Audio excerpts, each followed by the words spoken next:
నిజామాబాద్ జిల్లాలో భర్తను చంపిన భార్య. మాక్లూరు మండలం బోర్గంలో ఈ ఘటన చోటు చేసుకుంది. ప్రియుడితో కలిసి భర్త రమేష్ని చంపేసింది భార్య సౌమ్య. భర్తను చంపేందుకు ఇటు సుపారీ గ్యాంగ్తో సౌమ్య డీల్ చేసుకుంది. రూపాయలు 35,000 తీసుకొని ఫోన్ ఎత్తలేదు సుపారీ గ్యాంగ్. ప్రియుడు దిలీప్తో కలిసి భర్తను చంపేందుకు ప్లాన్ చేసింది. సుపారీ గ్యాంగ్ టైంకి హ్యాండ్ ఇవ్వడంతో రమేష్ నిద్రలోకి జారుకున్నాక టవల్ మెడకు చుట్టి చంపేసింది భార్య సౌమ్య. గుండెపోటుతో చనిపోయినట్టు నమ్మించే ప్రయత్నం కూడా చేసింది. ఇటు ప్రైవేట్ స్కూల్లో పనిచేస్తున్న సమయంలో సౌమ్యకి దిలీప్ అనే ఒక వ్యక్తితో పరిచయం అయింది. వివాహేతర సంబంధానికి భర్త అడ్డుగా ఉన్నాడని భావించిన సౌమ్య భర్త రమేష్ను చంపడానికి 4 నెలల నుంచి ప్లాన్ చేసినట్టు తెలుస్తుంది. ఇటు రమేష్ సోదరుడికి అనుమానం రావడంతో పోలీసులకు ఫిర్యాదు చేశాడు.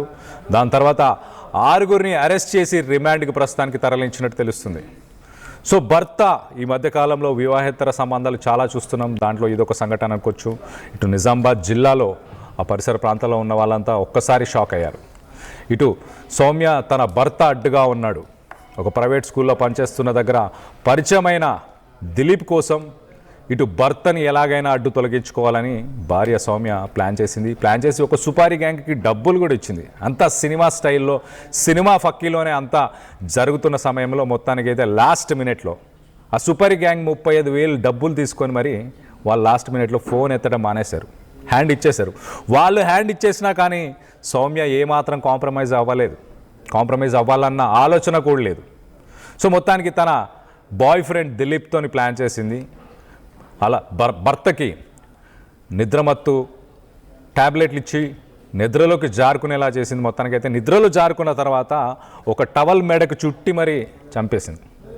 గుండెపోటుతో చనిపోయినట్టు ఒక పిక్చర్ అయితే ఇటు రిలేటివ్స్కి, అలాగే పరిసర ప్రాంతాల్లో ఇటున్న నేబర్స్కి, రిలేటివ్స్, ఫ్రెండ్స్, ఫ్యామిలీ వీళ్ళందరికీ కూడా ఒక పిక్చర్ని చూపిద్దాం అనుకుంది గుండెపోటుతో చనిపోయాడని. కానీ తన భర్త సోదరుడు ఎవరైతే ఉన్నారో తను మాత్రం అస్సలు నమ్మలేదు. వివాహేతర సంబంధం ఉండుండొచ్చు, ఇంకేదైనా కారణం ఉండొచ్చు. నా సోదరుడు చాలా హెల్తీగా ఉండేవాడు, సడన్గా గుండెపోటుతో అలా ఎలా చనిపోయాడు. గతంలో ఎప్పుడు హార్ట్ అటాక్స్ రాలేదు, హార్ట్కి సంబంధించి ఎలాంటి ఇష్యూస్ లేవు. అలాంటి పర్సన్ ఒక్కసారిగా గుండె ప్రాబ్లం వచ్చి, హార్ట్ అటాక్ వచ్చి ఎలా చనిపోతాడు? ఆ అనుమానం ఖచ్చితంగా నిజమవుతుంది అన్న ఉద్దేశంతోనే పోలీసులను ఆశ్రయించాడు. పోలీసు నుంచి ఇన్ఫర్మేషన్ తీసుకున్నాడు. పోలీసులు ఆ కేసుని నమోదు చేసుకొని కేసును ఛేదించారు. ఒక్కసారి పోలీసులు ఏం మాట్లాడుతున్నారో వాళ్ళ మాటల్లోనే వినే ప్రయత్నం చేద్దాం. కంప్లైంట్ బేస్ చేసుకుని పోలీసు వారు 24/12/25 రోజు డాక్టర్ల సహాయంతో బాడీని ఎగ్జామినేషన్ చేసి పూర్తిగా ఎగ్జామిన్ చేయడం జరిగింది. ఆ తర్వాత కొంత అనుమానాస్పదం ఉండడంతో ఎవరైతే అనుమానాస్పదంగా భార్య పేరు చెప్పడం జరిగింది స్వప్న, దాంట్లో ఆమె ప్రియుడు అయినటువంటి రమేష్ను కూడా, ఇద్దరిని కూడా దిలీప్ను అదుపులోనికి తీసుకోవడం జరిగింది. అదుపులోనికి తీసుకుని విచారించినప్పుడు కొన్ని వాస్తవాలు వెలుగులోనికి వచ్చాయి. సౌమ్య మరియు దిలీప్ ఇద్దరు కూడా సావాసం చేస్తూ ఉన్నారు. వీరిద్దరు కూడా కాకతీయ ఒలింపిక్ స్కూల్లో పనిచేస్తున్నప్పుడు పరిచయం ఏర్పడింది. ఆ పరిచయం కాస్త వాళ్ళకి దగ్గరి సంబంధాలు ఏర్పడింది. దాంతో ఏ విధంగా అయినా ఈ సౌమ్య తన భర్తను ఏ విధంగా దూరం చేయాలనే ఉద్దేశంతో ఆయన వేధిస్తున్నాడని తరచుగా తనకి దిలీప్ చెప్పడం జరిగింది. ఆ దిలీప్ అలా బ్రదర్ అభిషేక్ ఈ విషయం చెప్పడం జరిగింది. వీరిద్దరు కలిసి ఆగస్టు 12వ తారీఖు ఏ విధంగా అయినా ఇతన్ని చంపాలి అనే ఉద్దేశంతో ఇతన్ని యాక్సిడెంట్ చేయడం జరిగింది. దాంట్లో ఇతను ఎస్కేప్ చేయడం జరిగింది. ఇతనికి ఒక హ్యాండ్ ఫ్రాక్చర్ జరిగింది. దాని తర్వాత ఇతనికి అన్నోన్ వెహికల్ అని చెప్పి కంప్లైంట్ చేయడం ద్వారా ఆ కేసు మొత్తం అయితే ఒక ప్రైవేట్ స్కూల్లో పనిచేస్తున్న సమయంలో తన బాయ్ ఫ్రెండ్ దిలీప్ పరిచయం అయ్యాడు. దిలీప్తో సావాసం చేస్తున్న సమయంలో ఇటు భర్త రమేష్ పదే అనుమానపడడం, తనని క్వశ్చన్ చేయడం, ఇవన్నీ చేస్తుండడం, ఇవన్నిటినీ తీసుకొని వెళ్ళి ఇటు దిలీప్ కూడా చెప్పాడు. దిలీప్ కూడా చెప్పిన సమయంలో మొత్తానికైతే ఇటు దిలీప్ అలాగే సౌమ్య వీళ్ళిద్దరూ కలిసి ప్లాన్ చేశారు. వీళ్ళిద్దరు కలిసి రమేష్ని ఎలాగైనా మట్టు పెట్టాలి, ఎలాగైనా వైదొలిగించుకోవాలి అన్న ఉద్దేశంతో ఇదంతా ప్లాన్ చేసినట్టు తెలుస్తుంది. సుపారీ గ్యాంగ్ డబ్బులు తీసుకున్నారు, ఒక 35,000 డబ్బులు తీసుకున్న తర్వాత కూడా మరి ఎందుకు హ్యాండ్ ఇచ్చారో లాస్ట్ మినిట్లో వాళ్ళు కూడా హ్యాండ్ ఇచ్చిన తర్వాత వీళ్ళ ప్లాన్స్ మాత్రం వీళ్ళు మానుకోలేదు. 4 నెలల నుంచి పకడ్బందీగా ప్లాన్ చేశారు. లాస్ట్ మినిట్లో వదిలేస్తామా అనుకున్నారు, ఖచ్చితంగా వదిలే అవకాశం లేదు, ఏదో ఒకటి చేద్దాం అన్న ఉద్దేశంతో ఇదంతా చేశారంటూ ఇటు పోలీసులు కూడా చెప్పుకొస్తున్నారు. దీనికి సంబంధించి మరింత ఇన్ఫర్మేషన్ కూడా తీసుకునే ప్రయత్నం చేద్దాం. స్పాట్ లొకేషన్ నుంచి ఇటు మా ప్రతినిధి గంగారెడ్డి ఉన్నారు, ఒకసారి అసలు విషయం ఏంటో తెలుసుకునే ప్రయత్నం చేద్దాం. రమేష్ మృతి పట్ల అనుమానాలు వ్యక్తం చేశాడు రమేష్ తమ్ముడు కేదార్. ఇజ్రాయెల్లో ఏదైతే కుటుంబం పోషణ కోసం ఇజ్రాయెల్ వెళ్ళాడు. ఇజ్రాయెల్ వెళ్ళిన నేపథ్యంలో తన అన్న చనిపోయాడని చెప్పి కేదార్ భార్య తెలపడంతో పూర్తి స్థాయిలో అనుమానం వ్యక్తం చేశాడు కేదార్. పోలీసులకు ఫిర్యాదు చేశారు. అసలు కేదార్ భార్య ఉంది, అసలు ఏం జరిగింది, ఇక్కడ ఇంటి వద్దనే ఉంటుంది కాబట్టి రమేష్ మృతికి సంబంధించి ఆమెనాడు. అమ్మ ఏమైంది, అసలు రమేష్కు ఎట్లా జరిగింది, ఏంది? పొద్దున 6:30కి తెలిసింది. ఆయన ఉలుకు పలుకు లేదంటే మా మామయ్య ఇక్కడ వండుకుంటాడు, వాళ్ళ అమ్మ వచ్చి లేపి వెళ్ళిపోతుంది. నేను ఇక్కడనే నూకుతున్నా. నూకిన తర్వాత చూసేటోళ్ళకే పోయేటోళ్ళకే ఆల్రెడీ మొత్తం బాడీ మొత్తం కట్టదర్చిపోయింది, ప్రాణం ఏం లేదు, బ్లాక్ అయిపోతుండు. అది ఎప్పుడు పోయిందో ఇక మళ్ళీ డాక్టర్ వచ్చిండు. డాక్టర్ పిలిపిస్తే డాక్టర్ చూడంగానే కొంచెం చెప్పిండు, ఇక్కడ లోపలనే వేసారు, ఏం తెలియదు నాకు. ఇక తర్వాత అంత్యక్రియలు తొందరగా ముగించేసారు. అంటే మీకు మీ భర్తకు కేదార్కు అసలు ఎట్లా అనుమానం వచ్చింది?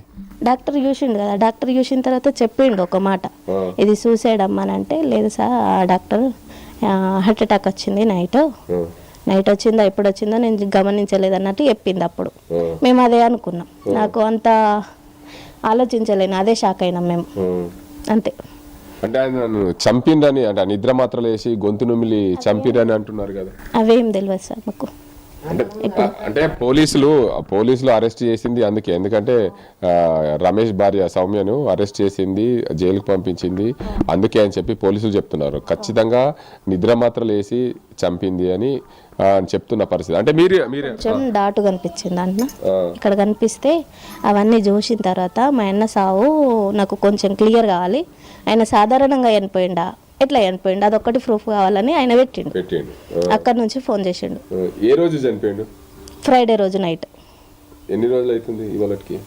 ఈ రోజుకి 15 days 16 days. ఈ రోజు మీకు తెల్లారే తెలిసింది, మీ భర్తకు అదే రోజు చెప్పారు? అదే రోజు పొద్దున్న మేము చెప్పలేము, వాళ్ళ ఫ్రెండ్స్ ఉన్నారు కదా చెప్పేశారు. నేను కాల్ చేద్దామని అచ్చుడికి ఆల్రెడీ నాకు ఫోన్ చేసి అయినా కూడా మాట్లాడిండు, ఏడిచిండు, అయిపోయింది అంతా అని చెప్పైతే ఏం చేద్దాం ఇక అని ఆ తర్వాత చేస్తా నేను మాట్లాడుతున్నా వేరే వాళ్ళతో ఫోన్ పెట్టేసి నాతోటి అంతే. తర్వాత ఏం నడిచినాయో ఏం జరిగినాయో నాకేం తెలియదు. అంటే ఎప్పుడన్నా కానీ మీ బావ రమేష్ ఎట్లా ఉండేవాడు మీ ఇంటికాడ? మీ అందరితో క్లోజ్గానే ఉంటాడు, మంచిగా ఉంటాడు, మర్యాద మనిషి అంతే. ఎవరితోటి గొడవలు లేవు, ఏం లేవు, మంచిగానే ఉంటాం, మేమందరం కలిసిమెలిసి ఉంటాం అంతే. ఎప్పుడన్నా ఎలాంటి తాగచ్చుడు కానీ ఎప్పుడన్నా ఇంట్లో గొడవ అయినట్లు కానీ? ఆయన డ్రింక్ చేసినా కూడా గొడవ అయ్యాడు, మంచిగా వండుకుంటాడు, పిల్లలతోటి మంచిగా ఖుషితోటే ఉంటాడు, మా పిల్లలతోటి కానీ వాళ్ళ పిల్లలు కానీ మంచిగా కలిసిమెలిసి ఉంటాం. మరి ఇంత ఒక్కసారిగా ఇట్లా జరిగింది ఏమో సార్, ఆమెకే తెలుసు అవన్నీ ఆ విషయాలు, వాళ్ళకి ఎట్లా పడ్డదో మరి మా అక్కకే తెలుసు. మొత్తానికి చూడొచ్చు, ఇది మనం కేదార్కి ఏదైతే రమేష్ తమ్ముడు కేదార్కి సంబంధించిన ఇంటి వద్ద ఉన్నాం. కేదార్ భార్య చెప్తున్నది ఏంటంటే, నేను మా బావ చనిపోయాడని చెప్పి నేను మా భర్తకు కేదార్కు సమాచారం ఇచ్చాను.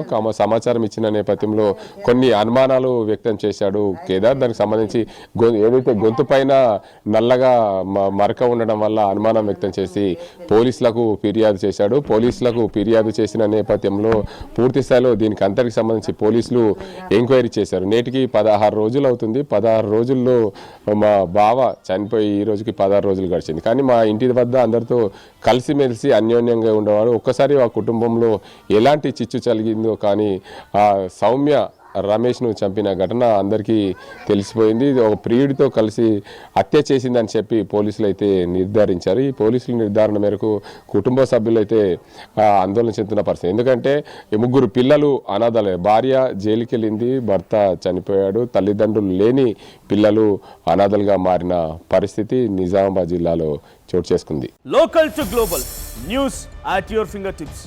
మీ చేతిలో ఒక ఆయుధం. Download R TV app. Media legend Ravi Prakash is back.